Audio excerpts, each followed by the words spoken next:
Praise the lord. యేసుక్రీస్తు నామముపేట మీ అందరికీ శుభములు. చిన్న ప్రార్థన చేసుకొని దేవుడి యొక్క వాక్యం విందాం. పరిశుద్ధుడైన దేవ, ప్రియ పరలోకపు తండ్రి, మీ బంగారు పాదములకు స్తోత్రం నాయన. గడిచిన కాలమంతా నీ కృపలో భద్రపరుచుకొని తండ్రి ప్రభ, ఈ దినము నీ యొక్క వాక్యం వినడానికి మాకు ఇచ్చిన అవకాశాన్ని బట్టి నీకు వందనాలు ప్రభ. అయ్యా, నువ్వు మాతో మాట్లాడుతుండగా నీ జ్ఞానంతో మమ్మల్ని నింపి వాక్యానుసారంగా జీవించే కృపను దయచేయమని యేసు నామమున ప్రార్థించి వేడుకొంచున్నాను తండ్రి. Amen, amen, amen. పిల్లరా, ఈరోజు పరిశుద్ధాత్మ దేవుడు ఒక చిన్న మాటని నా హృదయంలో పెట్టి ఉన్నారు. ఆ మాట ఏంటంటే, నేను ఎవరిని పంపెదను, నేను ఎవరిని పంపెదను. ఈరోజు మనము దేవుడు ఒక ఓపెన్ ఇన్విటేషన్ ఇస్తున్నాడు. అందరికీ ప్రకటన చేస్తున్నారు ఏంటంటే, నేను ఎవరిని పంపించదను. ఎప్పుడు ఎవరిని పంపిస్తారు, ఎలా పంపిస్తారు, ఆయన పంపించినప్పుడు ఆయన కోరుకుంటున్న అర్హతలేంటి అని మనం ఆలోచిస్తే ఒక్కొక్కసారి మనకున్న క్వాలిఫికేషన్స్ కానీ ఏవి కూడా పనికి రావనిపిస్తుంది. నేను నా జీవితంలో మాస్టర్ ఎంఏ చేశానండి. ఎంఏ ఇన్ హిస్టరీ చేశాను. చరిత్రలో పోస్ట్ గ్రాడ్యుయేషన్ చేశాను. అయితే నేను అనుకున్నాను చాలా పెద్ద పోస్ట్ అది సంపాదించుకుందామని ప్రయత్నం చేశాను. కానీ ఈరోజు ఒక సేవకురాలుగా నేను చదివిన ఎంఏ ఏ విధంగా కూడా నాకు సహాయపడటం లేదండి. అలాగే చాలామంది సాక్ష్యాలు మనం చూసినా సరే, చాలామంది చాలా చాలా చదువుతూ ఉంటారు. కానీ అవేవి కూడా దేవుడి యొక్క పిలుపుని బట్టి ఆ పిలుపులోకి ఈ క్వాలిఫికేషన్స్ ఒక విధంగా పనికి రావని చెప్పాలి. మరి దేవుడు ఒక్కొక్కసారి ఒక్కొక్క కాలంలో ఒక్కొక్కళ్ళని పిలుస్తూ ఉంటారు. మనం చూస్తూ ఉంటాం, రాజులని, న్యాయాధిపతులని, ప్రవక్తలని దేవుడు పిలిచి ఉన్నాడు. మనం చూస్తాము యెషయా గ్రంథంలో 6వ అధ్యాయం 8వ వచనంలో మనం చూస్తున్నాము, నేను ఎవరిని పంపెదనని దేవుడు అడుగుతున్నప్పుడు అసలు ఎందుకు అడిగాడన్నమాట.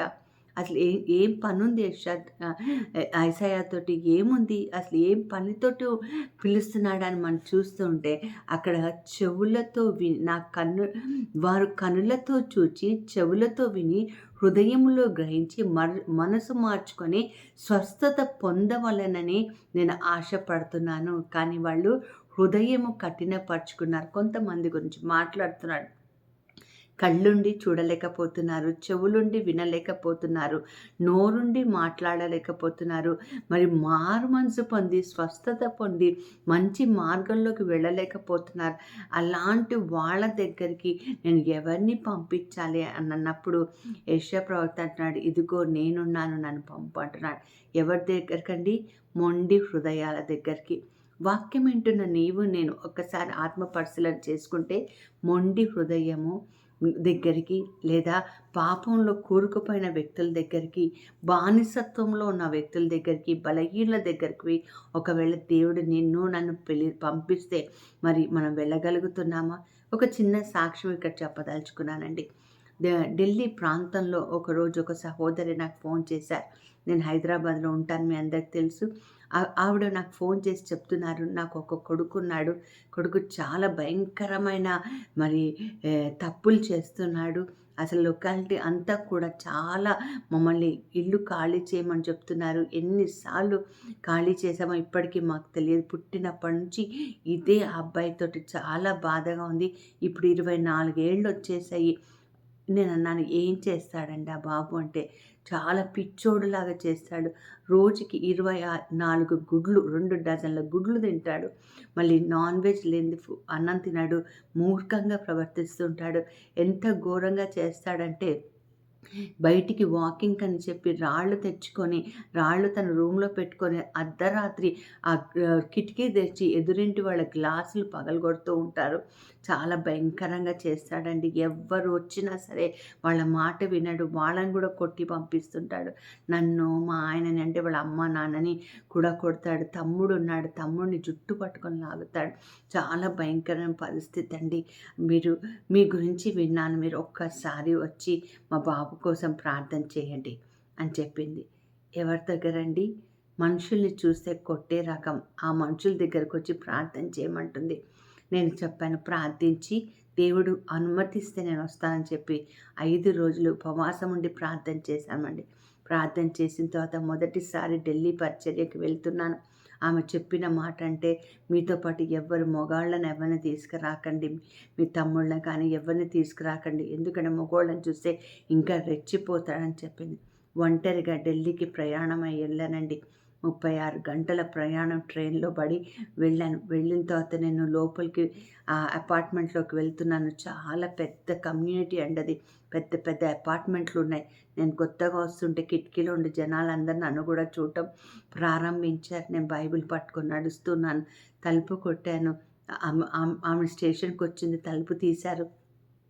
లోపలికి వెళ్ళేసరికి ఆ అబ్బాయి ఇంకా నిద్రపోతున్నాడు. తెల్లవారుజామున దిగాను, నిద్రపోతున్నాడు. ఎమ్మటే నేను తను కలిసి ప్రార్థన చేసుకున్నాం. తర్వాత ఒక గంటన్నరకి ఆ బాబు తలుపు తెరిచాడు. నన్ను చూసి చాలా కోపంగా చూశాడు. నన్ను కొట్టడానికి వచ్చాడు. నేను చాలా భయపడ్డాను. కానీ దేవుడిచ్చిన ధైర్యంతో నిలబడ్డానండి. మనిషిగా భయపడ్డాం కానీ దేవుడిచ్చిన ధైర్యంతో, ఎందుకంటే దేవుడు అనుమతించాడు కాబట్టి నేను అక్కడికి వెళ్ళాను. మెల్లగా కూర్చొని మాట్లాడటం ప్రారంభించాను. ఆయన గదిలోకి వెళ్ళి కూర్చొని మాట్లాడటం ప్రారంభించాను. పొద్దున్న 9 గంటలకి ప్రారంభమైన మా ఇద్దరి సంభాషణ రాత్రి 12, 1 గంట వరకు మాట్లాడుతూనే ఉన్నాం. ఎవరిని రావద్దని చెప్పాను. తలుపేసుకొని నేను ఆ బాబు మాట్లాడుతూనే ఉన్నాం. ఆమె భయపడుతుంది, నన్ను కొడతాడేమో, నన్ను చంపేస్తాడేమోనని. కానీ ఆమెకు తెలియని విషయం ఏంటంటే, నేను నా శక్తితో రాలేదు.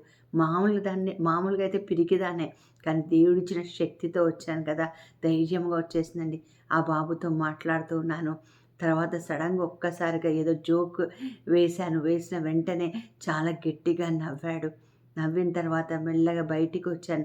ఆమె నా కాళ్ళు పట్టుకొని చెప్తుంది, మొదటిసారిగా నా కొడుకు కొన్ని ఏళ్ల తర్వాత నవ్వటం చూశాను. చేయి పట్టుకొని ఆ బాబుని బయటికి తీసుకొని వెళ్ళాను. అలా వాకింగ్ చేస్తూ వెళ్ళాను. అందరు ఆ బాబుని నన్ను చూస్తున్నారు. మెల్లగా మాట్లాడుతున్నాను. ఆ బాబుకి నువ్వు మనిషివి, నువ్వు జంతువు కాదు అని చెప్పగలిగే శక్తిని, ఆత్మను దేవుడు నాకు ఇచ్చారండి. అలా మాట్లాడిన తర్వాత ఒక 3 రోజులు వాళ్ళ ఇంట్లోనే ఉండి ఆ బాబు కోసం ప్రార్థన చేస్తున్నాను. నేను ఢిల్లీకి వెళ్ళింది పెద్ద కూటాల కోసం కాదండి. నేను ఢిల్లీకి వెళ్ళింది పెద్ద కాన్ఫరెన్స్ కోసం కాదండి. ఒకే ఒక ఆత్మను రక్షించడానికి. 3వ రోజు జరిగిన అద్భుతం ఏంటో తెలుసా? ఆ బాబే స్వయంగా నన్ను స్టేషన్లో దింపడానికి వచ్చాడు. తర్వాత ఒక 6 నెలల తర్వాత వాళ్ళ అమ్మ చెప్తుంది, కాలేజీకి వెళ్తున్నాడు, బాగా చదువుతున్నాడు. ఇప్పుడు అదే ఢిల్లీ ప్రాంతంలో మంచి ఉద్యోగం చేస్తున్నాడు. పెళ్ళి కూడా చేసుకున్నాడు. ఒక కొడుకుని కూడా కన్నాడు. దేవుడికి మహిమ కలుగును గాక. దేవుడు పిలిచాడండి. దేనికోసమండి? ఈరోజు అర్థమైందా? కనులుండి కూడా చూడలేరు కొంతమంది, నోరుండి కూడా మాట్లాడలేరు. అలాంటి వాళ్ళ కోసం పరిచర్య చేయడం చూస్తాం. మోషే ప్రవక్తని పిలిచాడంటే దేవుడు. మనం చూస్తాం నిర్గమకాండం 3వ అధ్యాయం 7వ వచనంలో ఒక మాట అంటాడు, నేను ఐగుప్తులో ఉన్న నా ప్రజల బాధలను నేను చూచాను. పనులతో తమ్మును కష్టపెట్టు వారి బట్టి వారి మొర నేను విన్నాను. వారి దుఃఖములు నాకు తెలిసి ఉన్నవి. నేను వాళ్ళని ఐగుప్తు నుండి విడిపించి విశాలమైన స్థలములోకి, అంటే పాలు తేనెలు ప్రవహించే స్థలంలోకి తీసుకురావాలని ఇష్టపడుతున్నాను. కాబట్టి దానికి నువ్వు సహాయం చేయాలి. ఎక్కడండి? ఐగుప్తు ఉన్నది ఎవరండి? ఫరో రాజు హృదయం ఎట్లా ఉంటుందండి? గట్టి హృదయము, చాలా మొండోడు, క్రూరుడు. అలాంటి వ్యక్తి దగ్గరికి ఎవరిని పంపిస్తున్నాడండి? మోషే. నా ప్రజలందరినీ నువ్వు విడిపించాలి. ప్రజలు బానిసత్వంలో ఉన్నారు. వాళ్ళ కన్నీరు నేను చూశాను. ప్రియులారా, ఈరోజు దేవుడు నిన్ను కూడా పిలుస్తున్నాడు. ఎవరో బానిసత్వంలో ఉన్నారు, సంఖ్యలలో ఉన్నారు, బయటికి రాలేని ఊబిలో ఉన్నారు, పరిస్థితులు ఉన్నారు. అది అలవాటు కావచ్చు, మన వ్యవస్థ కావచ్చు, మరి ఏదైనా సమస్య కావచ్చు. వాళ్ళని బయటికి తీసుకురావడానికి దేవుడు నిన్ను ప్రేమగా పిలుస్తున్నాడు. మోషే వెళ్ళాడండి వాగ్దాన భూమిలో. ఇజ్రాయెల్ ప్రజలందరినీ తెగులు దాటుకుంటూ, ప్లేగ్స్ దాటుకుంటూ, అనేక శ్రమలు దాటుకుంటూ, మనుషుల యొక్క చీకారాన్ని చీదరించుకునే దాన్ని దాటుకుంటూ ధైర్యంగా మనుషులందరినీ కూడా వాగ్దాన భూమి దగ్గర తీసుకురాగలిగాడండి. ప్రియులరా, ఈరోజు దేవుడు నిన్ను నన్ను పిలుస్తున్నాడు. ఈ నిమిత్తమే మరి యేసు ప్రభువారు అసలు ఈ లోకానికి రావడం కారణం ఏంటండి? బైబిల్ మనకి నేర్పిస్తున్నది మాట ఏంటంటే, మత్తయి సువార్త 10వ అధ్యాయంలో మనం చూస్తాము 1-4 వచనాల్లో అపవిత్రాత్మలను వెళ్ళగొట్టుటకు ప్రతి విధమైన రోగములను ప్రతి విధమైన వ్యాధిని స్వస్థపరచడానికి యేసుప్రభువు వారు కూడా ఈ లోకానికి వచ్చింది దానికోసమేనండి. అపవిత్రాత్మతో నింపబడిన వారు, వ్యాధితో ఉన్నవాళ్ళు, రోగముతో ఉన్నవాళ్ళు వాళ్ళని స్వస్థపరచడానికి వచ్చి ఉన్నారు. మరి ఈరోజు నిన్ను కూడా దేవుడు ఒక ఓపెన్ ఇన్విటేషన్తో పిలుస్తున్నారు. రావడానికి సిద్ధంగా ఉన్నావా? శిష్యులందరినీ కూడా అలాగే తన సేవ నిమిత్తం గుడ్డివారికి చూపునివ్వడానికి, మూగవారికి మాటలు ఇవ్వడానికి, చెవిటివాడికి వినికిడినివ్వడానికి దేవుడు పిలిచి ఉన్నారు శిష్యులందరినీ. మరి ఇప్పుడు నీ అవకాశం, నిన్ను దేవుడు పిలుస్తున్నాడు. నిన్ను పిలిచిన దేవుడికి నమ్మకంగా నువ్వు ఉంటావా? ఈరోజు ప్రశ్న దేవుడు నన్ను అడుగుతున్నాడు. ఎంత చక్కగా చెప్తున్నాడు చూడండి. నేను వాళ్ళు కన్నులుండి కూడా చూడలేకపోతున్నారు. అవును కదండి. కొంతమంది సత్యదేవుడిని సరిగ్గా అర్థం చేసుకోలేకపోతున్నారు. వాళ్ళందరి కోసం మనం ప్రార్థన చేద్దాం. ఒకవేళ దేవుడు మనం పిలిచి వాళ్ళకు పరిచర్య చేయమంటే జ్ఞానంతో నింపబడి దేవుడి సన్నిధిలో వాళ్ళ దగ్గర నిలబడినప్పుడు నువ్వు నీ శక్తితో వెళ్ళటం లేదు, దేవుడి శక్తితో వెళ్తున్నావు కాబట్టి అక్కడ నువ్వు విజయాన్ని సాధించుతావు.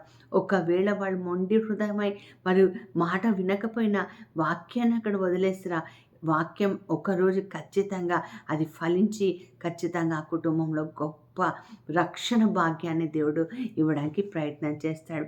గలతీ పత్రిక 1వ అధ్యాయం 15-16 వచనంలో కూడా పౌలు గారు చెప్తున్న మాట ఏంటంటే, ఆయన నన్ను తల్లి గర్భమునందు పడినది మొదలుకొని నన్ను ప్రత్యేకపరిచి తన కృపచేత నన్ను పిలిచిన దేవుడు, నేను అన్యజనులలో తన కుమారుని ప్రకటించవలనని. ఎప్పుడంటే తల్లి గర్భంలో ఉన్నప్పుడే. సో దేవుడు నేను పిలుస్తున్నాడు. పిలిచి ఏమన్నాడు తెలుసా? నేను ఎవరిని పంపించాలి? ఏం చెప్తావు? రాయశ్రీని పంపించని చెప్తావా? లేదా ఇంకో సేవకురాలను పంపించమని చెప్తావా? లేదా ఇదిగో నేనున్నానని చెప్తావా? ఇదిగో నేనున్నాను అని చెప్పినప్పుడు మోకరించి నాతో కలిసి ప్రార్థన చేద్దాం. దేవుడు అలాంటి కృప మనకు దయచేయునుగాక. చిన్న ప్రార్థన. స్తోత్రం నాయన. పరిశుద్ధుడా ప్రభా, నీకు వందనాలు ప్రభా. నీ కనులు ప్రపంచమంతా పరికించి చూస్తున్నాయి తండ్రి. ఎవరిని నేను పంపించాలి? నా ప్రజల బాధలను నేను చూస్తున్నాను. కాపర్లేని గొర్రెల్లాగా వాళ్ళు చెల్లాచెదరమైపోతున్నారు. సత్యవాక్యానికి విరుద్ధంగా జీవిస్తున్నారు, బానిసలైపోతున్నారు. ఎవరిని నేను పంపించాలని అనుకుంటున్నప్పుడు ప్రభా, వాక్యం వింటున్న మేము పరిశుద్ధాత్మ ప్రేరణ ద్వారా చెప్పబడుతున్న ఈ మాటను ప్రతిస్పందించి ఇదిగో మేమున్నామని అయ్యా ప్రభా, నీ ఆహ్వానాన్ని అందుకొని అయ్యా నీ జ్ఞానంతో నింపుకొని నీ సేవ చేసే కృపను మాకు దయచేయమని యేసు నామమున ప్రార్థించి వేడుకొంచున్నాను తండ్రి. Amen, amen, amen. ఒకటి చెప్పన, దేవుడు నీతోనే చెప్తున్నాడు నేను ఎవరిని పంపించాలని. అర్థమవుతుందా? God bless you.